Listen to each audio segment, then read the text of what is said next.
Thomas Wellington had served the royal family for 23 years. Every morning at 5 o'clock sharp, he would polish his ceremonial uniform until the golden buttons gleamed like tiny suns. His black boots reflected the palace corridors so clearly that visitors often mistook them for mirrors. At 62 years old, Thomas moved with the precision of a man who had dedicated his entire adult life to protecting royalty. The other guards respected him deeply. Young recruits would watch in awe as Thomas performed his duties with unwavering dedication. He never missed a day of work, never complained about the long hours standing perfectly still, and never once failed to notice even the smallest detail that seemed out of place. His eagle eyes had prevented 3 security breaches over the years, earning him commendations from the Queen herself. Thomas lived alone in a small apartment near the palace. His wife Margaret had passed away 5 years earlier, and his only son lived in Australia with his family. The royal family had become his world, his purpose, his reason for getting up each morning. He knew every member's schedule by heart, their preferences, their habits, and their security needs. Princess Charlotte was his favorite, though he would never admit it aloud. She was 8 years old, with bright, curious eyes and a smile that could light up the darkest room. Unlike some royals who barely acknowledged the staff, Charlotte always greeted Thomas with genuine warmth. She would ask about his day, remember details from their previous conversations, and sometimes even bring him small drawings she had made during her art lessons. The palace was buzzing with activity that particular Tuesday morning. Foreign dignitaries were arriving for an important summit, and security protocols had been heightened significantly. Thomas stood at his usual post outside the main reception hall, his trained eyes scanning every face that passed through the ornate doorways. He had been standing in the same position for 4 hours straight, but his posture remained perfect, his attention unwavering. Captain Morrison, the head of palace security, approached with a clipboard in his hand and a serious expression on his weathered face. Thomas had known Morrison for 15 years, and something in his colleague's demeanor immediately put him on alert. Morrison was typically jovial, always ready with a joke or a story about his grandchildren. Today, however, he looked uncomfortable, almost pained. The conversation that followed would change Thomas's life forever. Morrison explained that new security protocols required all guards over 60 to undergo enhanced physical and mental evaluations. The palace was modernizing, implementing new technologies and updating their security measures to meet contemporary threats. Younger guards were being trained on advanced equipment, and there were concerns about whether older staff members could adapt to these changes effectively. Thomas listened carefully, his face betraying no emotion despite the growing knot in his stomach. He had always prided himself on his professionalism, his ability to remain composed regardless of the circumstances. Morrison continued, mentioning that several guards had already been reassigned to less demanding positions or offered early retirement packages with full benefits. The evaluation would take place the following week. Thomas would need to demonstrate his physical capabilities, complete updated training modules on new security technologies, and undergo psychological testing to ensure he could handle the stress of modern security challenges. Morrison assured him that it was merely a formality, that his years of dedicated service were valued and appreciated. However, Thomas could read between the lines. At 62, with younger guards eager for advancement and new technologies requiring extensive training, his position was vulnerable. The palace was diplomatically preparing for his replacement while maintaining the appearance of fair evaluation. He had seen this pattern before with other long-serving staff members who had quietly disappeared from their positions over the years. That evening, Thomas sat in his small apartment, staring at the framed photographs that decorated his modest living room. Pictures of him with various royal family members over the years, commendations for his service, and memories of a career that had defined his identity. He thought about Margaret, who had always worried about his complete devotion to his work. She used to joke that he loved the royal family more than his own family sometimes. The irony was not lost on him. After dedicating more than 2 decades of his life to protecting others, he now found himself in need of protection. His savings were modest, as palace guards were not highly paid despite the prestige of their positions. Early retirement would mean a significant reduction in income, and finding new employment at his age would be challenging. Thomas barely slept that night. He kept thinking about all the moments that had made his service meaningful. The times he had stood guard during royal weddings, christenings, and state visits. The quiet conversations with royal family members who had come to trust him over the years. The sense of purpose that came from knowing his vigilance contributed to their safety and security. He thought about Princess Charlotte's upcoming birthday celebration, scheduled for the following month. He had been looking forward to seeing her excitement, to being part of another milestone in her young life. The possibility that he might not be there to witness it filled him with unexpected sadness. The next morning, Thomas arrived at the palace earlier than usual. He wanted extra time to prepare himself mentally for what might be his final weeks of service. As he walked through the familiar corridors, everything seemed more precious, more significant. The marble floors he had walked thousands of times, the portraits of former monarchs that had become like old friends, the sounds and smells of a place that had been his second home for so long. Little did Thomas know that his conversation with Captain Morrison had been overheard by someone unexpected. Princess Charlotte had been practicing her violin in a nearby music room when their voices carried through the partially open door. Her young mind had struggled to understand all the adult words and concepts, but she clearly grasped that Thomas, her favorite guard, was in some kind of trouble. The wheels of change were already in motion and Thomas's fate seemed sealed. But sometimes the most powerful voices belong to the smallest people, and Princess Charlotte was about to prove that truth in ways that would surprise everyone in the palace. Princess Charlotte spent the entire evening thinking about what she had overheard. At 8 years old, she possessed an unusual combination of intelligence and empathy that often surprised the adults around her. Her tutors frequently commented on her ability to understand complex situations and her genuine concern for others, qualities that set her apart even within the royal family. After dinner, Charlotte retreated to her bedroom, but sleep eluded her. She kept picturing Thomas's kind face and remembering all the small gestures that had made him special to her. Unlike many adults who spoke to her with the formal tone reserved for royalty, Thomas had always treated her like a real person. He listened when she talked about her day, offered gentle advice when she felt frustrated with her studies, and never made her feel like her thoughts and feelings were unimportant simply because she was young. The next morning, Charlotte woke with a determination that surprised even herself. During her morning lessons with Miss Henderson, her governess, she found it impossible to concentrate on mathematics or French vocabulary. Her mind kept wandering to Thomas and the unfairness of the situation.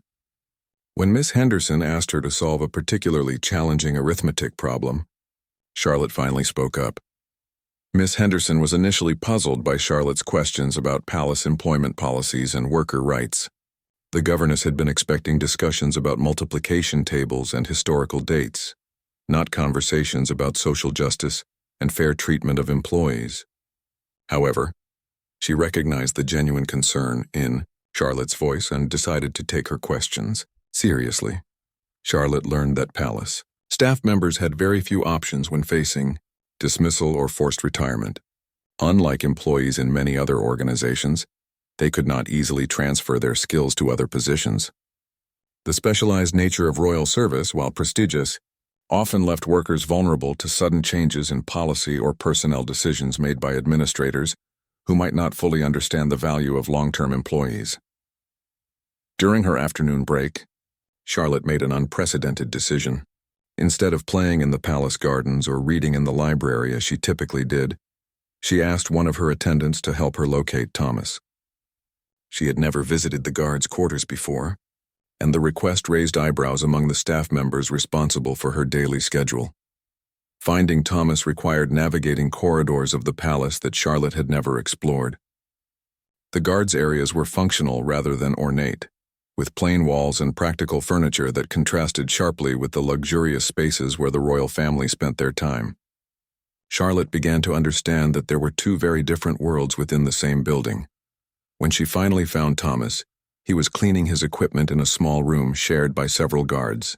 His surprise at seeing the young princess in this part of the palace was evident, and he immediately stood at attention, unsure of the proper protocol for such an unexpected visit.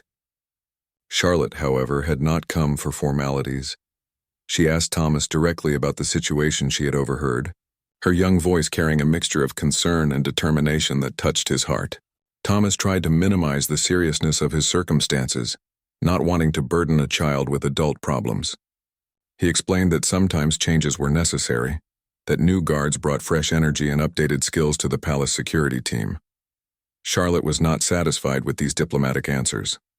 With the directness that only children possess, she asked Thomas if he wanted to leave his job, if he was happy about the changes, and if he thought the decision was fair.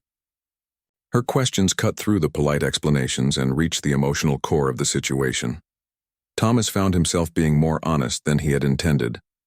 He admitted that he loved his work, that the palace had been his home for more than 20 years, and that the thought of leaving filled him with sadness. He spoke about his pride in serving the royal family, his dedication to their safety, and his fear that he had nowhere else to go at his age.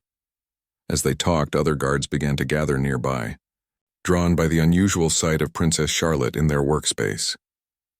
They listened as Thomas shared stories about his years of service, the moments of danger he had helped navigate, and the deep satisfaction he found in his role as protector of the royal family.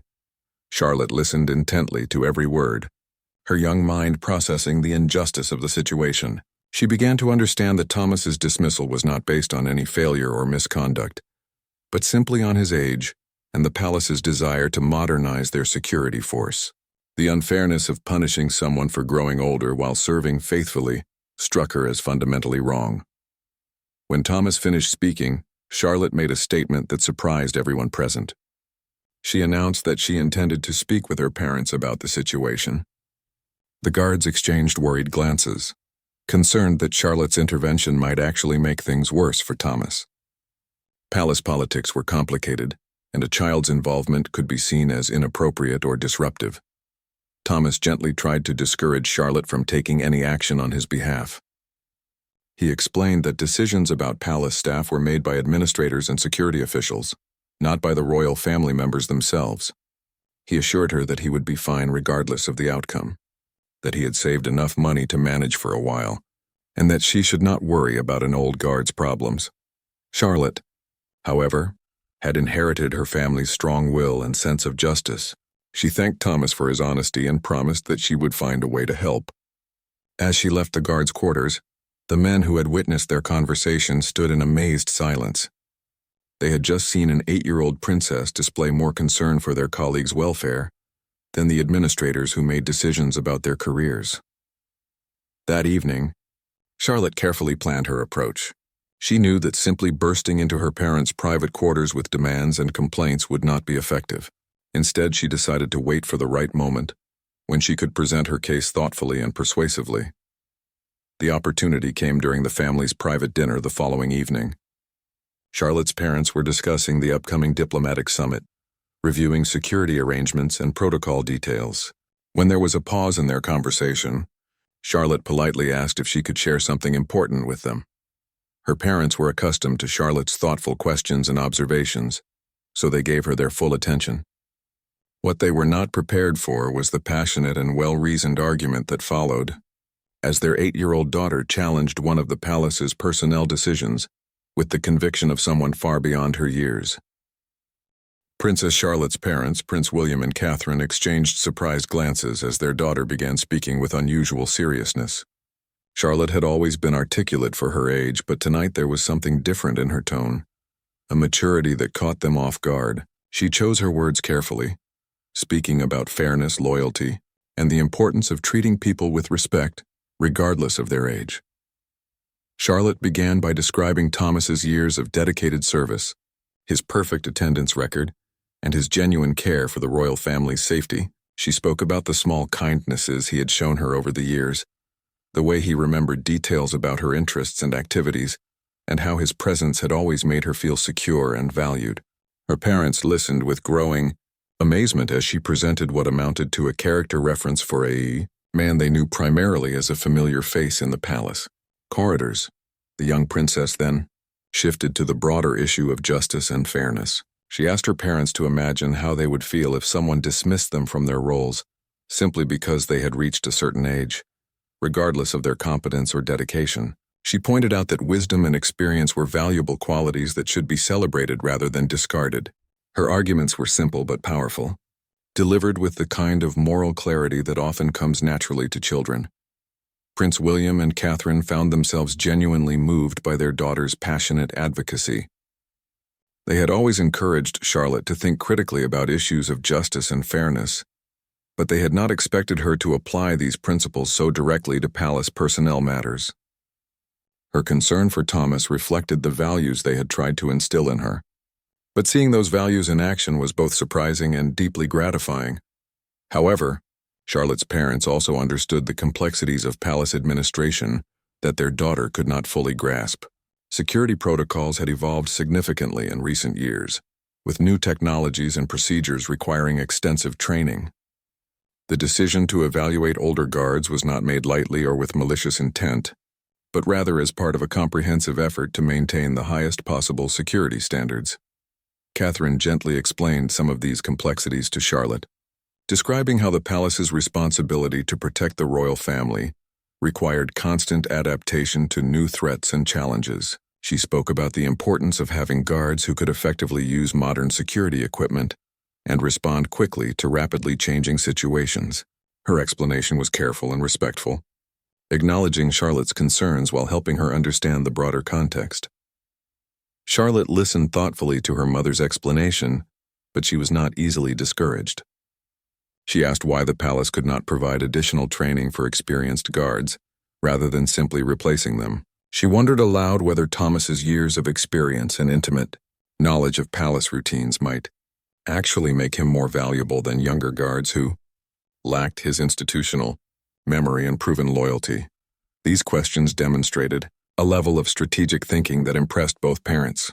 Charlotte was not simply making an emotional appeal. She was proposing practical solutions to the problems her mother had described. Her suggestion about additional training showed that she understood the need for updated skills while maintaining her conviction that experience should not be discarded carelessly. Prince William decided to share more details about the evaluation process that Thomas would undergo. He explained that the assessment was designed to be fair and comprehensive, evaluating not just physical capabilities but also adaptability, judgment, and overall fitness for duty. He assured Charlotte that if Thomas performed well in the evaluation, his age alone would not disqualify him from continued service.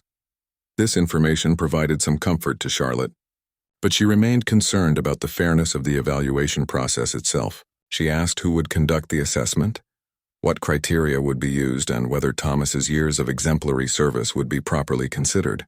Her questions revealed a sophisticated understanding of how bureaucratic processes could sometimes overlook individual merit in favor of standardized procedures.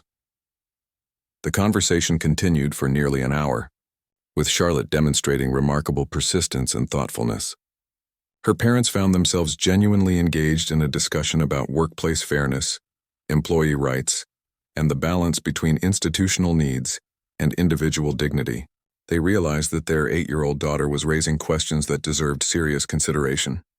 As the evening progressed, Charlotte made a specific request that surprised her parents even more than her initial advocacy. She asked if she could attend Thomas's evaluation as an observer, arguing that her presence might help ensure that the process was conducted fairly and that his full record of service was properly considered.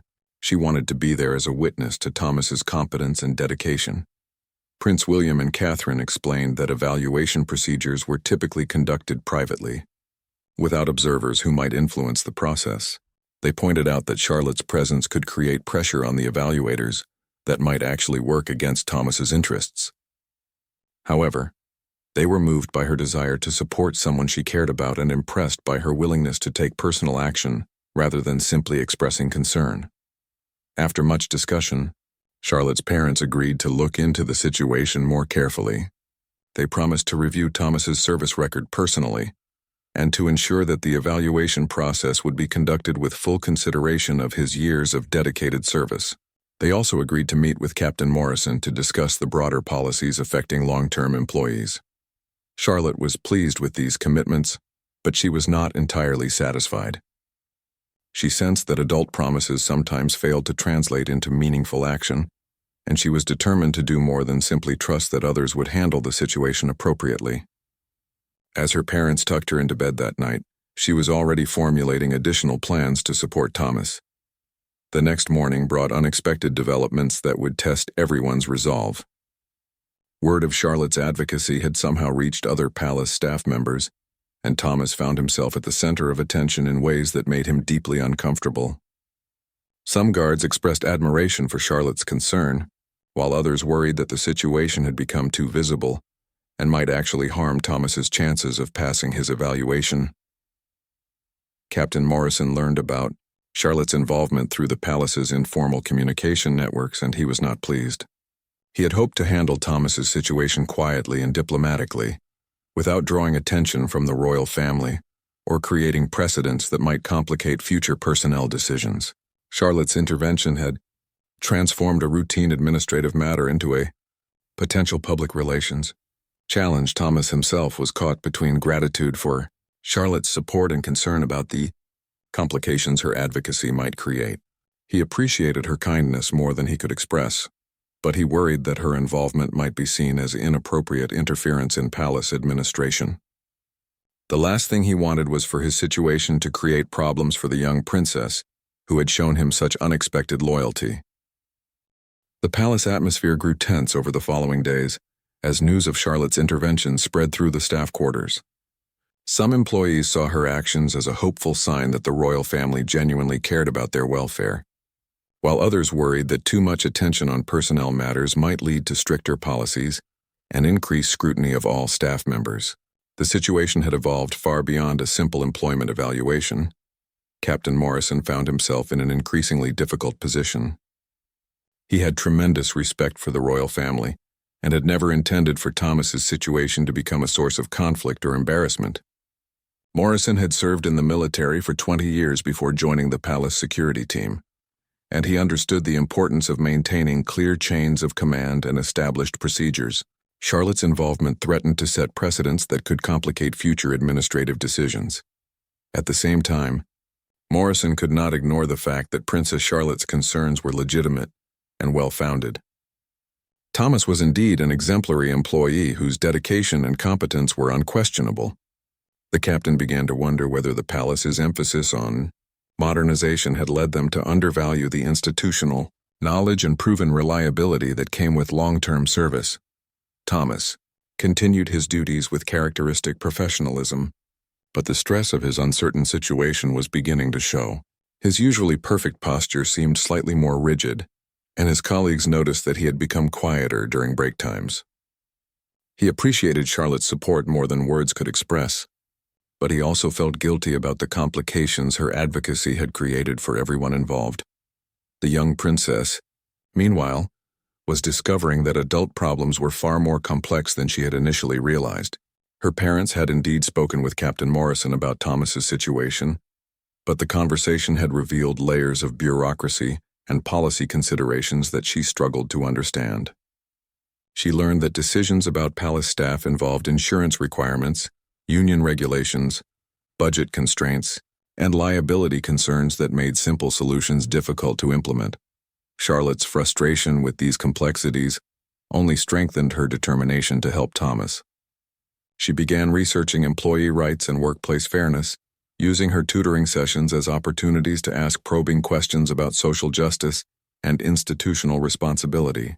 Miss Henderson found herself providing impromptu lessons on labor relations and organizational ethics, topics she had never expected to discuss with an 8-year-old pupil. During one of these educational sessions, Charlotte learned about the concept of advocacy and the various ways that individuals could speak up for others facing unfair treatment. She discovered that even young people could make meaningful contributions to important causes when they approached problems thoughtfully and persistently. This knowledge reinforced her conviction that age should not disqualify someone from taking action on behalf of justice. The breakthrough came when Charlotte proposed a compromise that demonstrated wisdom beyond her years. Instead of simply opposing Thomas's evaluation or demanding that he be exempted from new requirements, she suggested that the palace implement a mentorship program pairing experienced guards with newer recruits. This approach would preserve the institutional knowledge that veteran employees possessed, while ensuring that modern security techniques were properly integrated into daily operations. Charlotte's proposal addressed many of the concerns that had led to the original policy changes. Experienced guards like Thomas could share their deep understanding of palace routines, potential security vulnerabilities, and the subtle signs that often preceded problems. Meanwhile, younger guards could introduce veteran staff members to new technologies and updated procedures, creating a collaborative learning environment that benefited everyone. The idea was so logical and practical that it immediately gained support from unexpected quarters. Several senior staff members who had been quietly concerned about the loss of institutional knowledge saw Charlotte's proposal as an elegant solution to a complex problem. Even some of the younger guards expressed enthusiasm for the opportunity to learn from veterans while contributing their own expertise to the team. Captain Morrison was initially skeptical about implementing a program suggested by an 8-year-old, but he could not deny the merit of Charlotte's idea. The mentorship concept addressed his concerns about maintaining high security standards while preserving the value of experienced personnel. It also demonstrated respect for long-term employees without compromising the palace's commitment to modernization.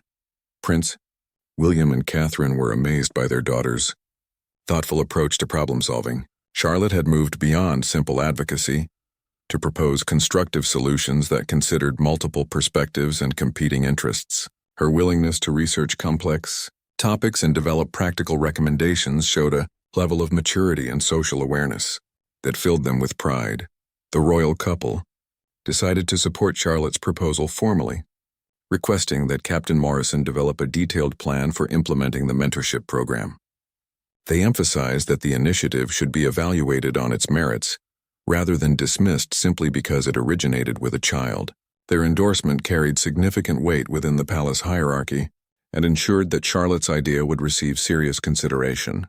Thomas learned about the proposed mentorship program through informal conversations with other guards, and his initial reaction was one of cautious hope, mixed with disbelief. After weeks of anxiety about his future, the possibility that his experience might actually be valued rather than discarded seemed almost too good to be true.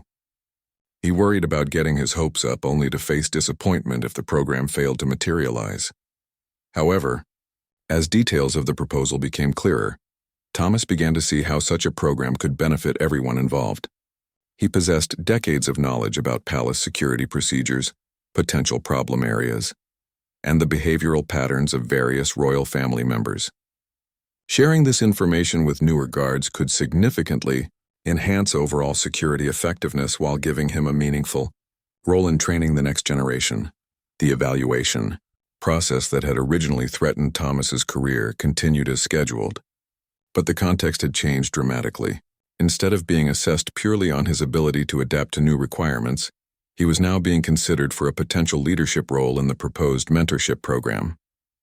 The evaluation became an opportunity to demonstrate not just his current capabilities but also his potential to contribute to the professional development of other guards. Charlotte watched these developments with satisfaction, but she also understood that her work was not finished. The mentorship program was still just a proposal, and institutional change often moves slowly, even when ideas had strong support. She remained ready to continue advocating for Thomas and for the broader principle that experience and dedication should be valued alongside youth and technical skills. The day of Thomas's evaluation arrived with an atmosphere of anticipation rather than dread. Word had spread throughout the palace that this assessment might determine not just one man's future, but also the direction of the entire security program. Charlotte had asked her parents for permission to meet with Thomas before the evaluation to wish him luck, a request they granted with some hesitation about the appropriateness of such involvement. The morning of Thomas's evaluation dawned crisp and clear, with autumn sunlight streaming through the palace windows in golden shafts that seemed to promise hope for the day ahead. Thomas had awakened at his usual early hour, but instead of his customary routine of polishing his uniform and equipment, he spent extra time reviewing the new security protocols he had studied intensively over the past weeks. Princess Charlotte had asked her parents for permission to speak with Thomas before his evaluation, not to interfere with the process but simply to offer her support and encouragement. Her parents had initially hesitated, concerned about the appropriateness of such involvement, but Charlotte's mature handling of the entire situation had earned their trust and respect. They agreed to allow a brief meeting, understanding that their daughter's emotional investment in Thomas's welfare deserved acknowledgement. The meeting took place in one of the palace's smaller reception rooms, a space that struck a balance between formality and warmth. Charlotte arrived dressed in her school uniform, carrying a small wrapped package that she had prepared with great care. Thomas entered wearing his perfectly pressed dress uniform, his posture erect despite the anxiety he felt about the approaching evaluation. Charlotte spoke to Thomas with the kind of directness that had characterized her involvement throughout the situation. She told him that regardless of the evaluation's outcome, his years of dedicated service had made a real difference in the lives of everyone he had protected. She reminded him that courage was not just about facing physical danger but also about standing up for what was right and treating others with kindness and respect. The small package contained a hand-drawn picture that Charlotte had created during her art lessons. The drawing showed Thomas standing proudly at his post, with the palace in the background and the royal family visible through one of the windows. At the bottom, in Charlotte's careful handwriting, were the words, "Thank you for keeping us safe." Thomas accepted the gift with visible emotion, understanding that this simple gesture represented more recognition than he had received in his entire career. Their conversation was brief but meaningful, touching on themes of loyalty, perseverance, and the importance of believing in oneself even when facing uncertainty. Charlotte assured Thomas that she would be thinking of him during the evaluation, and that she had complete confidence in his ability to demonstrate his value to the palace security team. Her words carried the weight of genuine affection and respect, qualities that Thomas had rarely experienced from the royal family members he had spent his career protecting. As Thomas made his way to the evaluation site, he carried with him not just Charlotte's drawing but also a renewed sense of purpose and dignity. The young princess's advocacy had reminded him that his work mattered, that his experience had value, and that age should not disqualify someone from contributing meaningfully to important causes.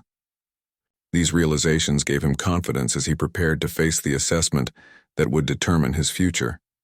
The evaluation itself was conducted by a panel of 3 officials: Captain Morrison, a representative from the palace's Human Resources Department, and an external security consultant who specialized in modernizing protection services for high-profile clients. The process was designed to be comprehensive and fair, assessing not just physical capabilities but also judgment, adaptability, communication skills, and overall fitness for continued service. Thomas approached each component of the evaluation with the same meticulous attention to detail that had characterized his entire career. During the physical assessment, he demonstrated that while he might not possess the raw strength of a 25-year-old recruit, his technique, efficiency, and strategic thinking more than compensated for any age-related limitations. His movements were precise and purposeful, reflecting decades of experience in anticipating and responding to potential threats. The technical evaluation revealed that Thomas had indeed mastered the new security protocols and equipment that had been introduced in recent months. His study habits, developed over years of military and security training, had served him well as he absorbed information about updated communication systems, threat assessment procedures, and emergency response protocols. He answered questions with confidence and demonstrated practical applications with skill. Perhaps most impressive was Thomas's performance during the scenario-based assessments, where evaluators presented hypothetical security situations and asked him to develop appropriate responses. His answers revealed not just knowledge of proper procedures, but also the kind of intuitive understanding that comes only from extensive real-world experience. He could anticipate complications that might not occur to less experienced personnel, and suggest solutions that balanced effectiveness with discretion. The panel was particularly interested in Thomas's thoughts about the proposed mentorship program, and this discussion revealed the depth of his commitment to the palace's security mission. He spoke eloquently about the importance of passing institutional knowledge to newer guards while remaining open to learning from their fresh perspectives and updated training. His vision for collaborative security operations impressed even the external consultant, who had initially been skeptical about retaining older employees. Throughout the evaluation, Thomas maintained the professional demeanor that had defined his career. But there was also something new in his bearing. Charlotte's advocacy had reminded him of his own worth and given him permission to take pride in his accomplishments rather than simply focusing on areas where he might fall short of contemporary standards. This renewed confidence was evident in his interactions with the evaluation panel. Captain Morrison found himself genuinely impressed by Thomas's performance, remembering why he had valued this particular guard's contributions over the years.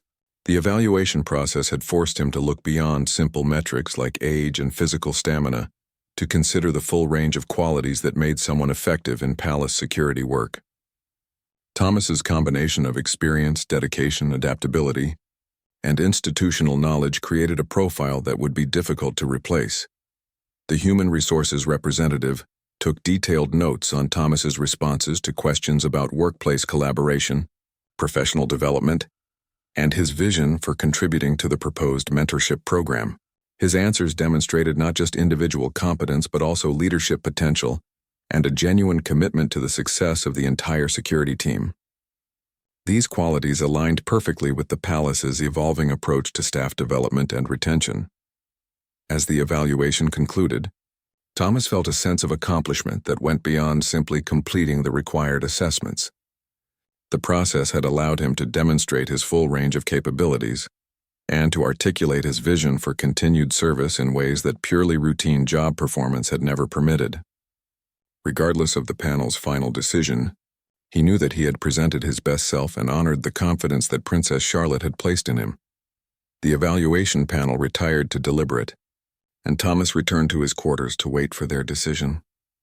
He spent the time reflecting on the unexpected turn his career had taken and the remarkable intervention of an 8-year-old princess who had seen injustice and refused to accept it passively. Whatever happened next, Thomas knew that Charlotte's advocacy had already changed his life by reminding him of his own dignity and worth. The evaluation panel's deliberation lasted longer than expected, stretching into the late afternoon as the three officials carefully reviewed Thomas's performance and discussed the broader implications of their decision. Captain Morrison found himself advocating more strongly for Thomas than he had anticipated, his assessment colored by the guard's impressive demonstration of both competence and leadership potential during the evaluation process.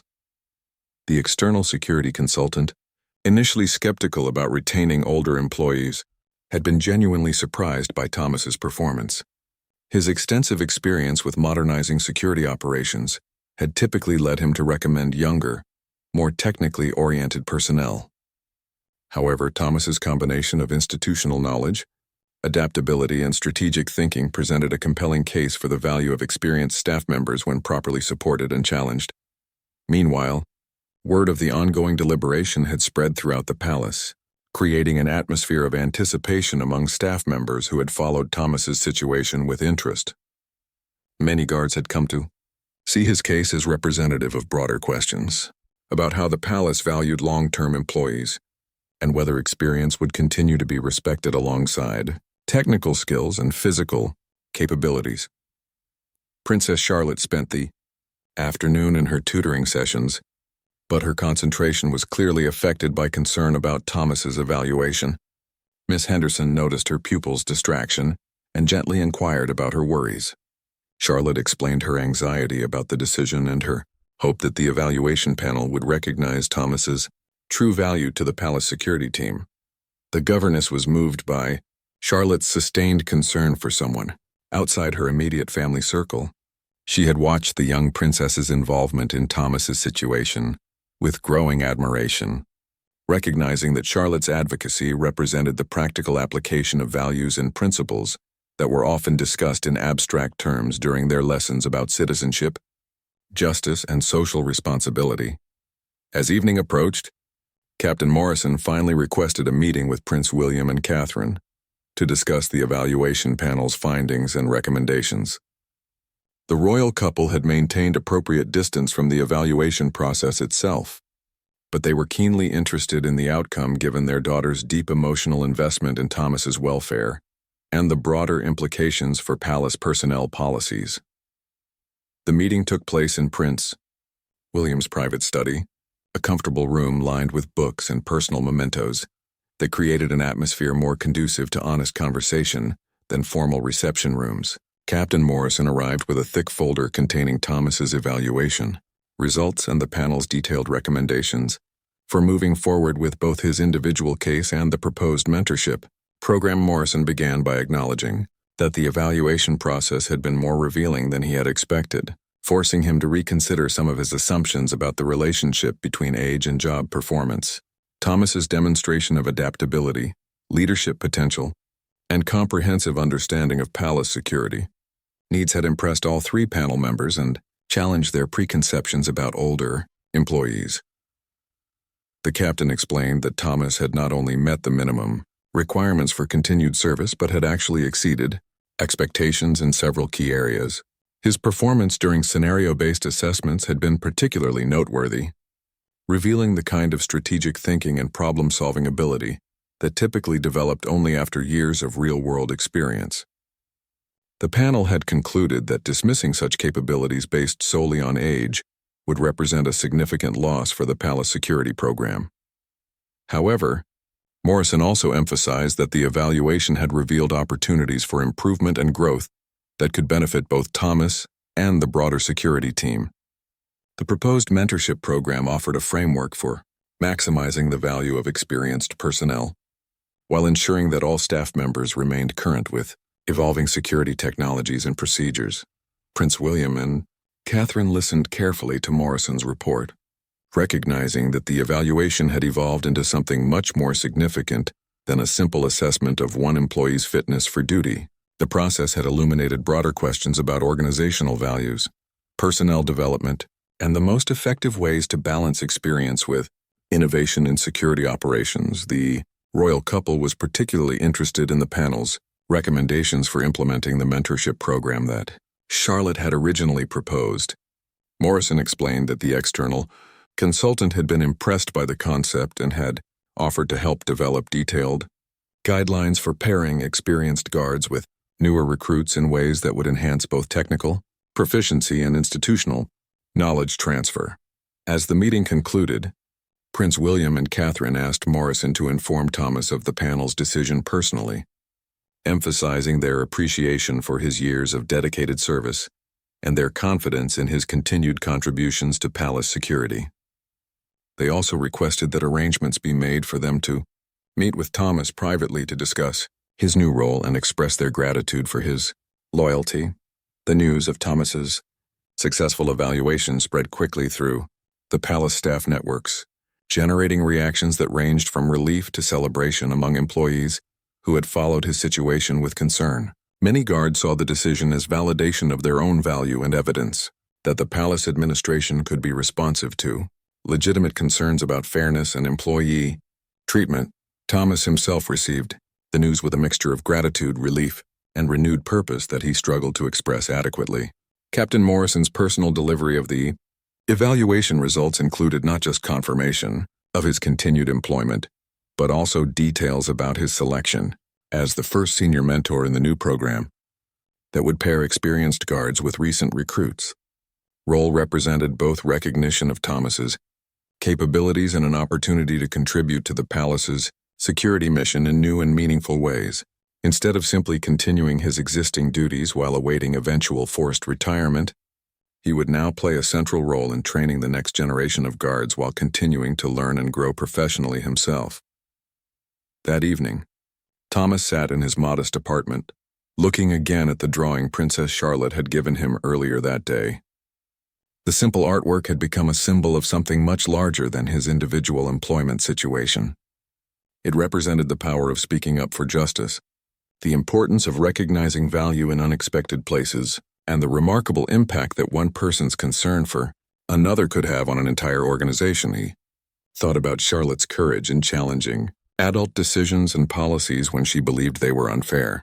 Her willingness to advocate for someone outside her immediate circle demonstrated a level of empathy and social consciousness that gave him hope for the future. If an 8-year-old could see the importance of treating people with dignity and respect regardless of their age, perhaps there was reason to believe that society was moving in a positive direction. The next morning would bring new responsibilities and opportunities as Thomas began his role as senior mentor, but tonight he simply felt grateful for the unexpected turn his life had taken.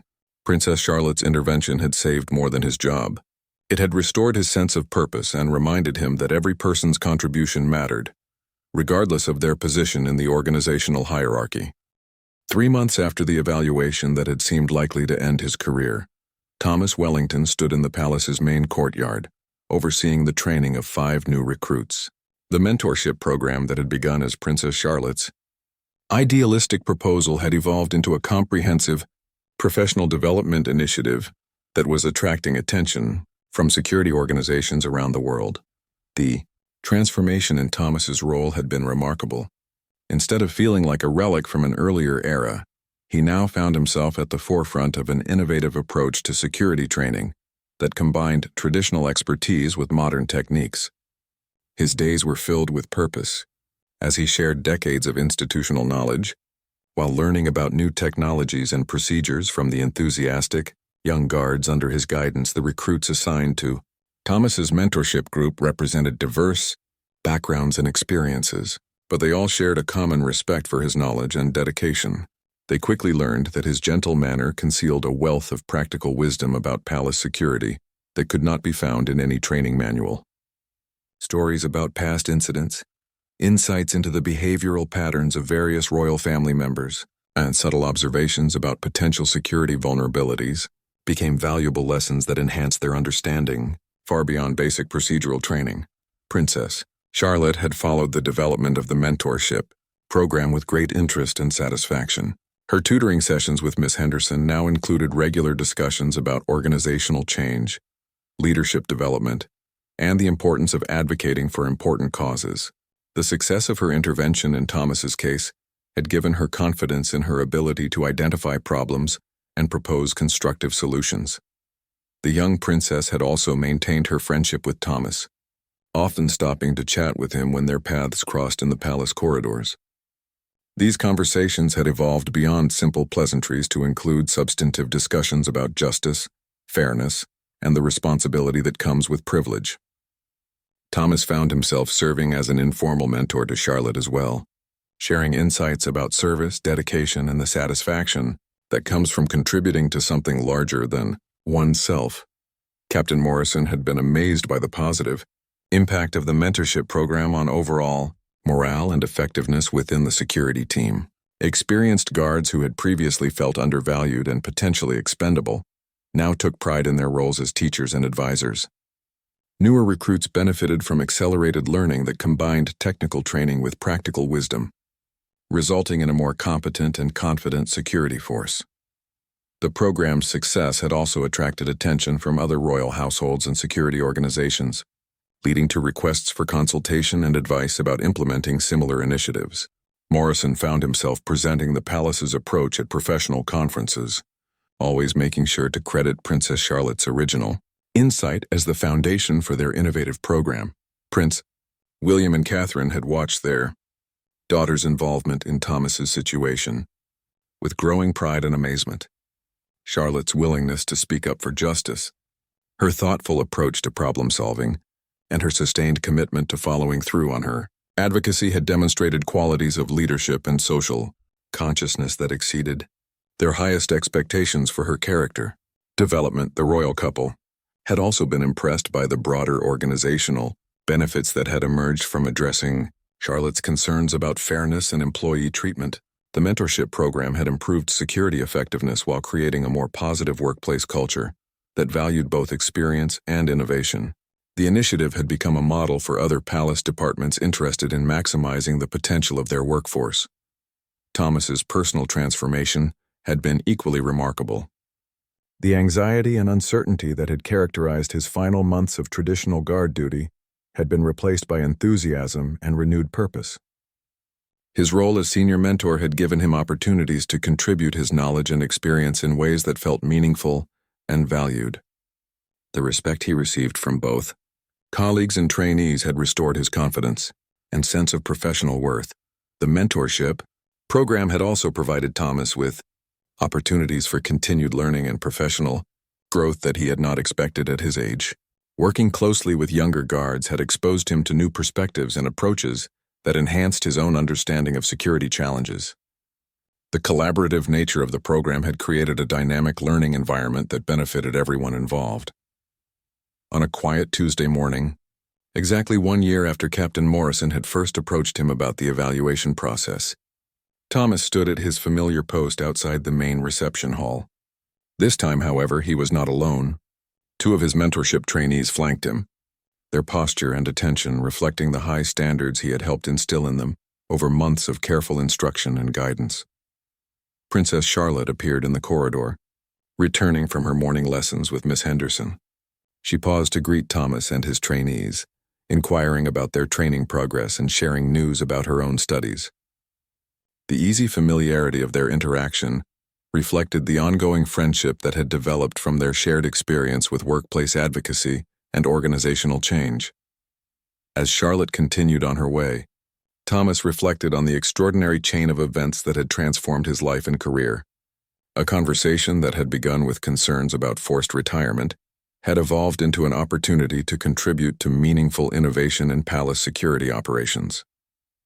The support of an 8-year-old princess had not only saved his job, but it also created a legacy that would benefit future generations of guards. The mentorship program had become a permanent fixture of palace operations, with Thomas serving as its senior coordinator and primary architect.